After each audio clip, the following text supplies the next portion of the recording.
Kia ora. This weekend is St. Francis Day.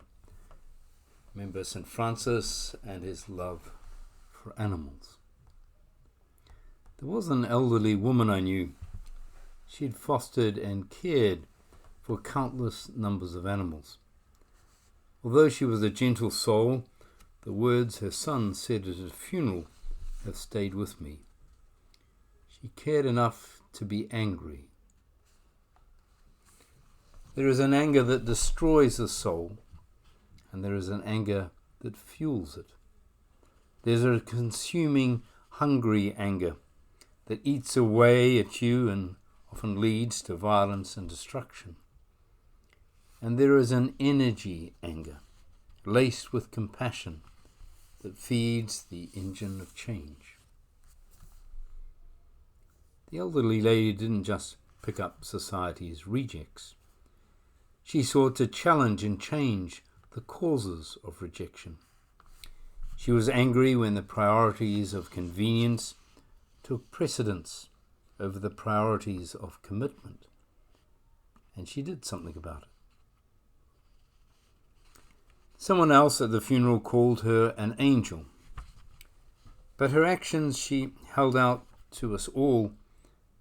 By her actions, she held out to us all a way of being good and spiritual and challenging. Another accolade that struck me at that funeral was she was humble enough not to give in. Sometimes it's tempting to acquiesce, to let cynicism and disillusion creep in, and to believe we can't make a difference.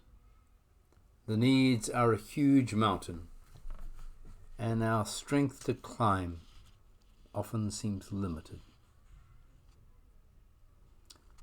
The story of Balaam's donkey from Numbers 22, the good ass, is one of my favorites in the Bible. It disrupts the assumptions, not just of Balaam, but of humans generally, inviting us to see differently. The story points to the intuitiveness and wisdom of animals. Further, the story is a critique of violence. One of the sad and horrific facts about humankind is that we often take our anger out on animals. Ask the SPCA.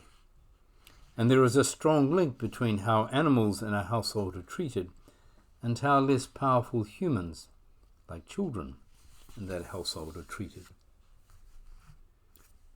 On the positive side, if a child has an animal they are responsible for, not only do they receive the love and loyalty of that animal, if the child is taught and is willing, they can start to learn the art of effective and non-violent parenting and friendship.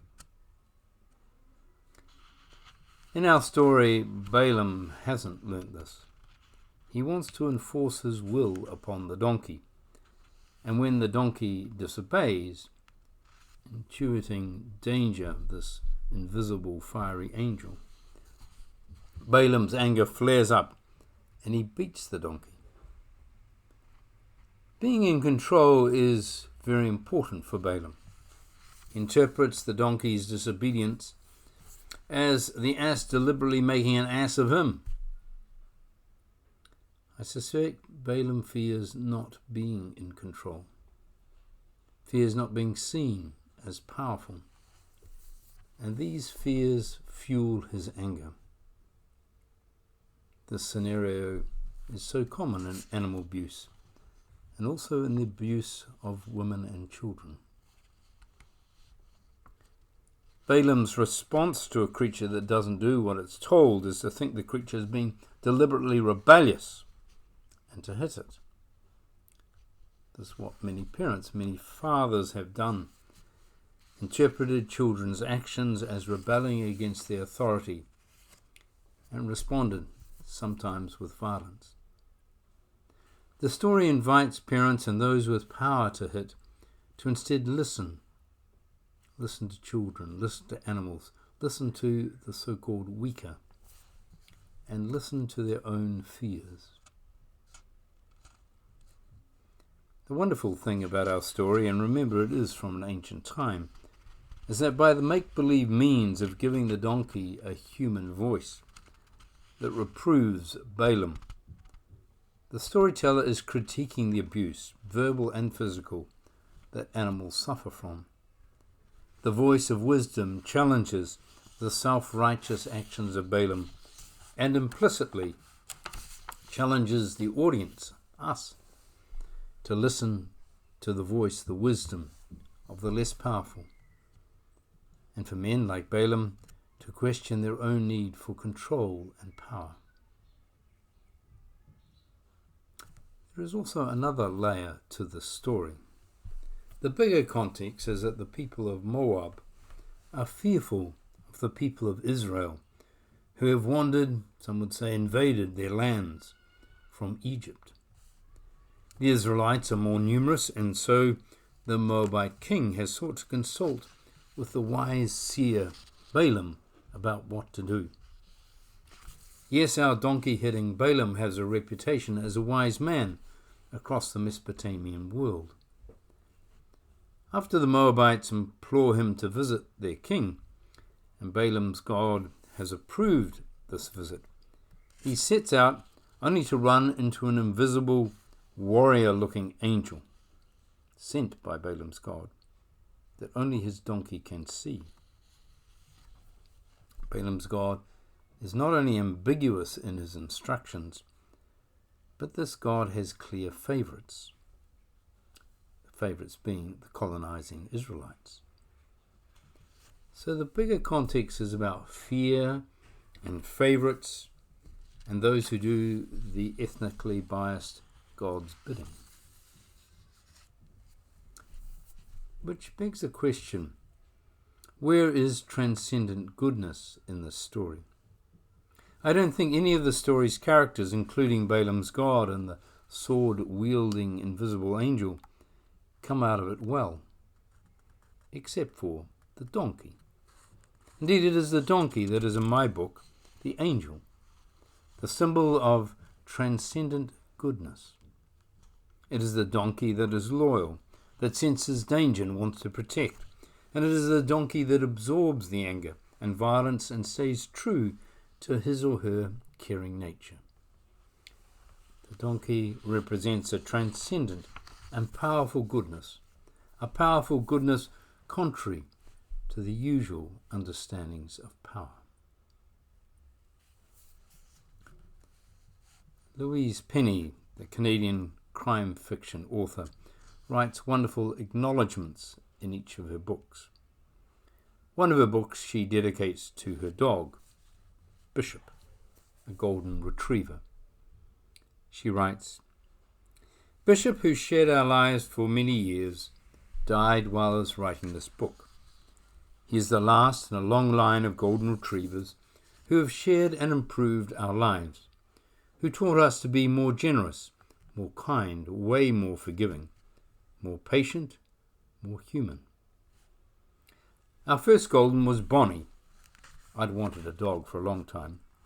Michael, my late husband, did not. Just before we got married, I somehow convinced him that a puppy would be the perfect wedding gift to each other. It was, for Michael, the same as giving each other razor-sharp teeth, pea, poop, and tumbleweeds of hair. He was not enthusiastic. After our honeymoon, we picked up Bonnie, all 8 weeks of her, and brought her home. She immediately peed and then cried all night. In the morning, I came down to find Michael cradling her, and Bonnie curled asleep in his arms. She was forever his, and he was hers. Each successive dog over 20 years tolerated me and bonded to Michael, which I must say was fine with me. I loved seeing the joy in both of their eyes when they spotted each other. Not long after Michael was diagnosed with dementia, our last golden passed away. Michael came with me to the vet and watched, befuddled by what was happening. upset that I was upset, but not quite grasping why. For weeks after, Michael looked for her and asked where she was. It broke my already fragile heart. A month or so later, a friend offered us a dog whose family could no longer care for him. Would we like to meet him? The day Bishop arrived, he took one look at Michael, walked over, placed his chew toy on Michael's lap, sat down, and barely left his side until the day Michael died. Bishop was an angel sent from a loving higher power. Edward Burne-Jones, the artist, once wrote, "The more discoveries science makes, the more angels I shall paint." Burne-Jones' mission was to offset the negative influences of technology through the positive power of art. Of course, science also can be creative and life-giving, but art can be destructive and life-sapping. Artists don't like to acknowledge that, though. As a theological thinker, I find his angels more interesting. In the popular imagination, angels are white-winged creatures, carrying bows or messages well supported by the Christmas card industry. The Bible dispenses with the wings and has them purely as messengers. Note that a messenger of the divine can also be a human being, or even an animal, like Balaam's ass. They don't need to be invisible, human-shaped demigods. Burne-Jones uses angels as symbolic of transcendent goodness. When a piece of art is so outrageously attractive, it eclipses a nearby machine that, he says, is the work of an angel. When a piece of music penetrates the recesses of our soul, that, he says, is the work of an angel. When a graceful action touches the mediocrity of our day and lifts our spirit, that, he says, is the work of an angel. When a dog or cat befriends a person or family and accompanies them on their journey of grief and sadness, that too is the work of an angel. When an animal invites us to care for their needs or cares for ours, or we are distracted by their insatiable desire for play, or we mutually benefit from the magic of touch, these too are the works of angels, bringing spiritual lightness and joy to the serious cracks and gaps in our lives, inviting us to see differently. The word goodness can be used to describe some pleasures. A meal nicely cooked, served on the veranda, with a company of old friends and a slow sunset, fits this accolade. Goodness is also trust in friends, in family, in a beloved one. Goodness is helping someone out, a stranger or friend, and helping keep our soul healthy in the process. Goodness is letting the beauty of earth penetrate through to nurture the soul. Goodness affects our being. It's all around us, and it is spiritual, angelic even. Animals too, domestic or wild, offer a goodness that affects our well-being, our soul. Whether it's the beauty of a bird taking flight, the grace of a horse running across the paddock, a dolphin playing, or a dog or cat companioning us. These things affect us spiritually. There is also a goodness that transcends these sensuous and often spiritual moments of pleasure, friendship, helping, beauty, movement, and companionship. There is a goodness that seems to be just beyond us, offering a bigger, all-encompassing horizon. Occasionally we catch a glimpse of this among us. Like a light that comes on only for a few seconds, it leaves us with a sense of potential. In those glimpses, we sense a bigger, more generous world, where everything might still be possible. This is the goodness that lifts our vision as we imagine what society could be.